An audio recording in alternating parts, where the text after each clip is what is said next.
കഴിഞ്ഞ ദിവസം നേരത്തെ എണീറ്റിട്ട് നേരെ പോയത് ഒരു കത്തിയുമായി വാർക്കയുടെ മുകളിലേക്കാട്ടോ. നമ്മൾ കുറച്ച് ക്യാബേജൊക്കെ നട്ടിട്ടുണ്ടായിരുന്നു. കഴിഞ്ഞ ദിവസം വെള്ളം ഒഴിക്കാൻ കയറിയപ്പോഴാണ് ഇതിൻ്റെ ചെറിയ പുള്ളിക്കുത്തുകളെല്ലാം കണ്ണിൽപ്പെട്ടത്. അന്ന് പിന്നെ ഇന്ന് തന്നെ അതങ്ങോട്ട് മുറിച്ചെടുക്കാമെന്ന് വിചാരിച്ചു. ഇതിപ്പോൾ പറിക്കാൻ പാകമായോ എന്ന് ചോദിച്ചാൽ എനിക്ക് വലിയ പിടുത്തമൊന്നുമില്ല. ഇനി ഇവിടെ ഇരുന്ന് ചെയ്യണ്ടല്ലോ എന്ന് വിചാരിച്ചിട്ടാണ് പറിച്ചെടുക്കുന്നത്. വാഴവള്ളി വെച്ച് നമ്മൾ ഹെഡറൊക്കെ കെട്ടിക്കൊടുത്തിട്ടുണ്ടായിരുന്നു. വാഴവള്ളി ആയതുകൊണ്ട് തന്നെ വലിയ ടൈറ്റൊന്നും ഉണ്ടായിരുന്നില്ല നമുക്കതങ്ങോട്ട് ഊരിയെടുക്കാനായിട്ട്. ഞാനൊരു 5-8 ക്യാബേജ് നട്ടിട്ട് ഒരു 3-4 എണ്ണം ഈ ഒരു ഭാഗമായിട്ട് കിട്ടിയിട്ടുണ്ട്. ഇതിനു മുന്നും പല തവണ ക്യാബേജിൻ്റെ കോളിഫ്ലവറിൻ്റെ തൈയും വിത്തൊക്കെ നട്ടിട്ടുണ്ടെങ്കിലും ഒരു 4 ഇല പാകമാകുമ്പോൾ അതങ്ങോട്ട് ചീഞ്ഞു പോകലായിരുന്നു പതിവ്. അതുകൊണ്ട് തന്നെ ഇപ്രാവശ്യം നടണ സമയത്ത് ഞാൻ ഒത്തിരി പ്രാർത്ഥിച്ചിട്ടാട്ടോ ചെയ്തത്, ഒരെണ്ണെങ്കിലും എനിക്ക് കിട്ടണേ എന്ന് പറഞ്ഞിട്ട്. ഒരെണ്ണെങ്കിലും കിട്ടണേ എന്ന് പ്രാർത്ഥിച്ചത് കൊണ്ട് തന്നെ എനിക്കൊരു 5 എണ്ണം കിട്ടിയിട്ടുണ്ട്. അതിൻ്റെ ഒരു സന്തോഷം അത് വേറെ ഒന്ന് തന്നെയാട്ടോ. എന്തായാലും മുറിച്ചെടുക്കാൻ കുറച്ച് പ്രയാസം ഉണ്ടായിരുന്നു. അവസാനം കുറച്ച് ബലപ്പെട്ടിട്ടായാലും ഞാനതങ്ങോട്ട് മുറിച്ചെടുത്തു. പലതവണ ഞാൻ പരിശ്രമിച്ചിട്ട് അതെല്ലാം 8 നില പൊട്ടിയിട്ടുള്ളൂ. അതൊന്നും മൈൻഡ് വയ്ക്കാതെ പിന്നെയും ചെയ്തതുകൊണ്ട് ഇങ്ങനെ കിട്ടിക്കഴിഞ്ഞപ്പോൾ ഞാൻ ഒത്തിരി ഹാപ്പി ആയിട്ടോ. ഇതിൻ്റെ ഓരോ ഇല പറിക്കുമ്പോഴും എനിക്ക് ക്യൂരിയോസിറ്റി കൂടി വരായിരുന്നു കേട്ടോ. ഇതിൻ്റെ ഉള്ളിൽ എങ്ങനെയായിരിക്കും, എത്രത്തോളം വലിപ്പം ഉണ്ടാവും എന്നൊക്കെ ആലോചിച്ചിട്ട്. എന്തായാലും ഒരു കുഞ്ഞനാട്ടോ എനിക്ക് കിട്ടിയത്. കുഞ്ഞതാണെങ്കിലും എനിക്ക് കിട്ടിയ സന്തോഷം അത് ഒത്തിരി വലുത് തന്നെയാട്ടോ.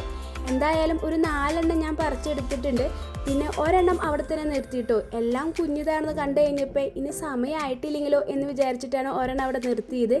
അതെങ്കിലും ഒന്ന് വലുതാവട്ടെ എന്ന് വിചാരിച്ചു. യാതൊരു വിഷാംശമോ ഒന്നും തന്നെ ചേർക്കാതെ നമ്മുടെ വീട്ടിൽ വളർത്തിക്കൊണ്ട് വന്ന പച്ചക്കറി തന്നെ പറിച്ചെടുക്കുമ്പോണ്ടാവുന്ന സന്തോഷം അത് വേറെ ഒന്നേയാട്ടോ. ഇപ്പം ഏതാണ്ട് ചെറുതായിട്ട് ഇതിൻ്റെ ഒരു പരിചരണവും അതുപോലെ തന്നെ നടന്ന രീതിയൊക്കെ ഏതാണ്ട് ഒരു മനസ്സിലായ സ്ഥിതിക്ക് ഇനി എന്തായാലും നമുക്ക് ക്യാബേജിന് കോളിഫ്ലവറിന് തൈ ഇട്ടിക്കഴിഞ്ഞ് കഴിഞ്ഞാൽ ഇതേപോലെ നട്ടെടുക്കാം എന്നുള്ളൊരു പ്രതീക്ഷ എനിക്ക് നല്ലോണം ഉണ്ട് കേട്ടോ. കോളിഫ്ലവർ ഇതിൻ്റെ ഒപ്പം നട്ടിട്ടുണ്ടായിരുന്നു, പക്ഷെ വലിയ മാറ്റമൊന്നും അതിനകത്ത് കാണുന്നില്ല. ഇടയ്ക്കിടയ്ക്ക് പോയി ഞാൻ നോക്കും വല്ല പൂവൊക്കെ ഉണ്ടായിട്ടുണ്ടോ എന്ന്. ഒന്നും തന്നെ ഉണ്ടായിട്ടില്ല. ഉണ്ടായി വരുന്നുള്ള പ്രതീക്ഷയിലാണ് ഇപ്പോഴും ഇരിക്കുന്നത്.